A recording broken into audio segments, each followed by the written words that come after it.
If you boys are looking to pick up some FIFA 16 coins, head on over to golder.com and use DRG for a discount. Or if you're looking to pick up some cheap MSP, PSN codes or cheap games, head on over to g2a.com. All links down below. What's going on, lads, and welcome back to another FIFA 17 potential team lineup. This time we're going with Arsenal, who pretty much have not signed anyone. Again, I did tweet out to Arsenal fans asking what you think the team will be, just to get a few ideas, and pretty much everybody wrote back the same as last season. All we've signed is Xhaka, or they have signed someone, Takuma, I think that's what his name is. They signed him today, or not today as you watch it, but he's a new signing for Arsenal. But he's not going to play. I think he's a striker. He's not going to knock the likes of Giroud out, or Giroud is pretty much all Arsenal have up top. It must be the most frustrating thing for Arsenal fans knowing every transfer window you're just not going to be busy. It must drive them insane. I can't think of anything worse than going through the summer transfer window knowing you're not going to sign anyone, or anyone massive.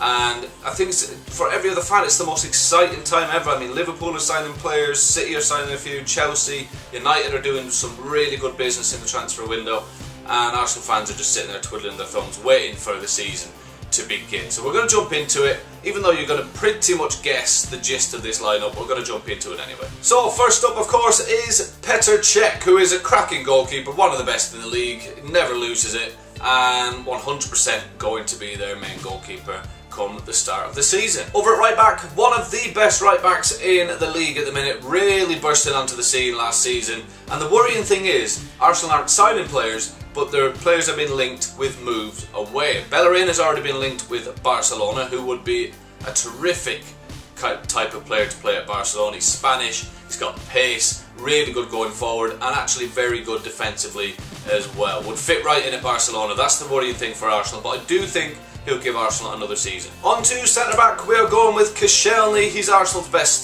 centre-back. Really decent player, having a good Euros as well. And yeah, he hasn't got enough competition to push him out of that team. He's definitely not going to be pushed out by the slug Mertesacker, that's for sure. So the next centre-back, this is why I tweeted out some Arsenal fans, because I was slightly confused about Xhaka, your new signing, if that's how it's pronounced. I apologise if it's not. I thought Xhaka played as a centre-back, but seemingly a lot of you lads are putting him as a defensive mid and having Gabriel as centre-back. That's the reason I've gone with that. Gabriel looks like a decent player as well, so wouldn't be a bad partnership. If I was Arsene Wenger, I would go out and buy a top quality centre-back to go alongside Koscielny, but we all know he's not going to do that, so Gabriel is the best of the choices that you have. Over at left-back is a player I gave a lot of stick to when he first started playing for Arsenal, because I don't think he was up to standard, and then last season he possibly was one of the best left-backs in the league. Had a cracking season, so there's no reason why he wouldn't keep his left-back spot. So moving on to midfield, of course I am going to put in Xhaka, who is actually a CDM, so thank you lads for putting me straight on that one. And honestly, I don't know a lot about him. Didn't see a lot of him in the Euros either, if I'm completely honest, so whether this is a good signing or not, I could probably ask you Arsenal fans, or any of you lads that know him, let me know down in the comments below whether that is a really good addition for Arsenal and whether it's somebody they actually needed. But they brought him in. I don't see why they would bring him in if he's not going to be in the starting lineup, and that's why I've put him in. And anchoring that midfield with Xhaka will be Coquelin, who has really again come through under Arsene Wenger, and that's one thing he's good at, bringing in young players, giving them a chance, and they do actually do a job for him. But they always say, can these kids go out and win trophies? That's the main issue. And Coquelin, he's got the passion. Yes, he's got that aggressive side, but that's what I love to see in a midfielder. So Coquelin, I would imagine he will anchor that midfield with Xhaka come the start of the season. Right, over onto left midfield, it's going to be Sanchez, another player that is worryingly linked with a move away from Arsenal. Again, I don't think they will sell him. I don't think they can afford to sell him unless they get somebody with real quality in. I think the only player possibly on the market now they could replace Sanchez with would be Marco Reus, but it looks like he's going to stay at Dortmund for the rest of his career. He's been linked with moves away every single transfer window and he just stays. But if Sanchez was to go, I think Reus would be the obvious target to maybe go for.